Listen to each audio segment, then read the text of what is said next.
Hai, hello, salam sejahtera Malaysia. Selamat datang ke channel Fels Lifestyle.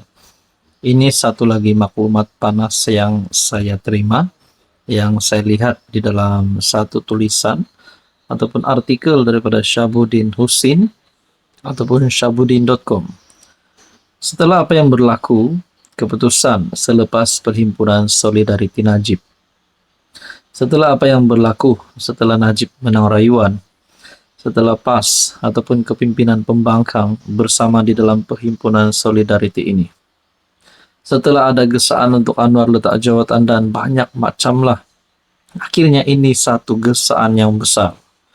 Ini pasti satu kejutan kepada kerajaan Madani. UMNO perlu segera keluar kerajaan jika mahu selamat pada PRU akan datang.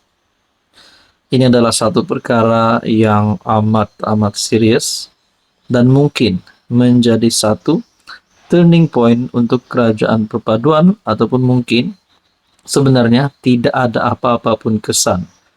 Nah, tuan-tuan dan puan, sebelum saya meneruskan di dalam artikel ini, apa pandangan Anda sekiranya UMNO benar-benar akan keluar segera dari kerajaan perpaduan? Sokongan tak goyang yang ditunjukkan PAS dalam Himpunan Solidariti Najib, ditambah dengan kemenangan Mahkamah Rayuan 21 yang memihak kepada bekas Perdana Menteri itu, ia dengan sendirinya menyebabkan kedudukan UMNO dalam laluan masa depannya semakin tidak menentu.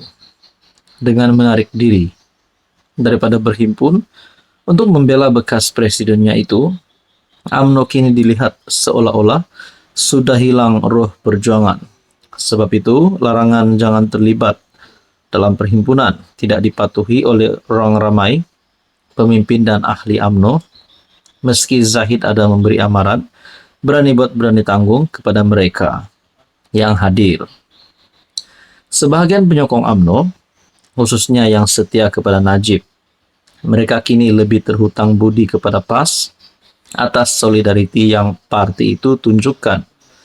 Bukan saja ribuan ahli PAS hadir dalam himpunan solidariti depan Istana Kehakiman, malah sebahagian besar pimpinan utamanya juga hadir. Apatah lagi disebabkan PAS hadir, beberapa pemimpin bersatu juga turut sama hadir untuk bersolidariti terhadap Najib. Dengan sokongan yang makin melebar, UMNO secara otomatik telah ditenggelamkan oleh PAS dalam keberanian membela Najib. Selepas ini, jika ada himpunan lagi untuk menyatakan sokongan kepada Najib, PAS tentunya dengan senang hati sedia memberikan komitmen. Walaupun keputusan 21 di Mahkamah Rayuan itu, Presiden UMNO coba mengambil hati Najib dengan mencadangkan agar bekas Presiden UMNO itu wajar diberikan pengampunan penuh. Yang diingati oleh penyokong Najib mulai sekarang malah mungkin membuatkan bekas PM itu terguris hati, ialah UMNO terbukti takut untuk menyertai himpunan solidariti dan mudah pula ditakutkan di EP. Dalam waktu begini, keberadaan UMNO dalam kerajaan Madani juga selepas ini semakin tiada makna lagi. Selain penyokong Najib berpotensi lari kepada PAS, rakyat biasa yang selama ini bersimpati dengan beliau juga akan bertambah hilang keyakinan kepada UMNO. Menuju PRU 16 akan datang, UMNO mesti segera menampakkan dirinya sebagai sebuah parti perjuangan, bukan parti yang tunduk kepada kerajaan yang menyembunyikan tita addendum. Jika tidak, daripada 26 kerusi parlimen yang dimiliki, silap-silap hanya tinggal 16 kerusi saja lagi yang mampu dimenangi UMNO pada PRU akan datang. Bayangkan apa nasib UMNO ketika itu. Kepada Zahid Hamidi, segeralah bertindak sebelum terlambat. Saudara-saudara, kalau UMNO keluar daripada kerajaan dan bergabung bersama PAS, adakah cita-cita PAS UMNO untuk menjadi kerajaan bakal tertunai? Dan apa yang berlaku selepas ini, semakin panjanglah cerita ini. Mungkin saja Najib Razak boleh menjadi calon PM untuk kerajaan PAS dan UMNO pada masa akan datang. Saudara-saudara, apa komen Anda? Hai, hello, salam sejahtera Malaysia. Selamat datang ke channel Fels Lifestyle. Terima kasih kerana terus setia dan bersama di dalam channel ini. Kepada yang sudah lama bersama di dalam channel ini, terima kasih admin ucapkan. Semoga Anda terus sukses dan dalam keadaan yang baik. Tentu ada tanpa bercakap panjang. Hari ini ada satu cerita.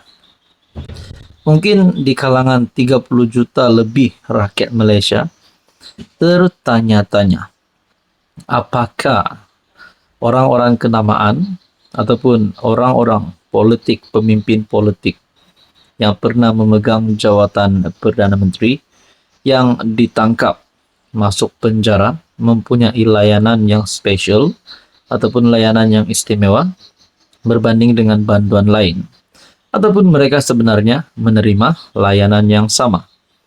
Saudara-saudara, saya mendapat maklumat. Rupanya ini keadaan bilik ataupun sel penjara Najib Razak, yaitu bekas Perdana Menteri.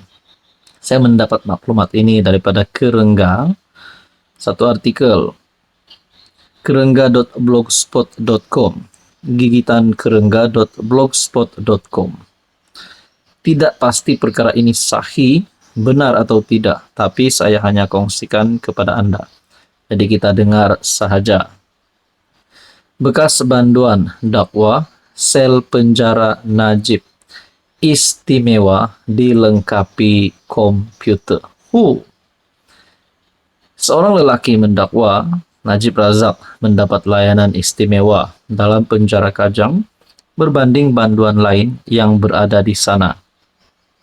Lelaki yang tidak didedahkan nama dan tempat tinggal itu berkata, selain tidak berkongsi sel dengan banduan lain, bekas PM itu juga mempunyai kemudahan seperti komputer di dalamnya.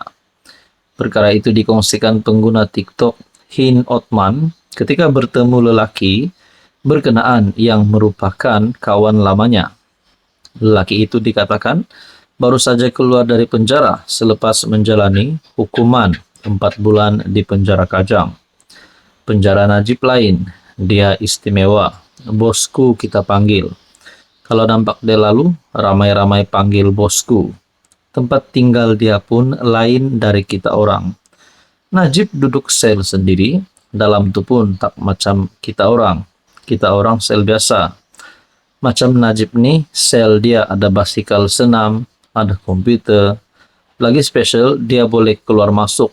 Selalu, kalau kita pergi jumpa RO, kita nampak Najib keluar masuk. Mungkin pergi ke mahkamah, katanya. Kongsinya. Namun, kata lelaki itu, ia bukan perkara yang pelik.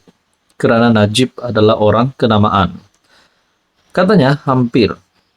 Lelaki itu berkata di dalam penjara turut bertemu dengan pendakwa, selebriti Azman Shah alias atau lebih dikenali sebagai PU Azman.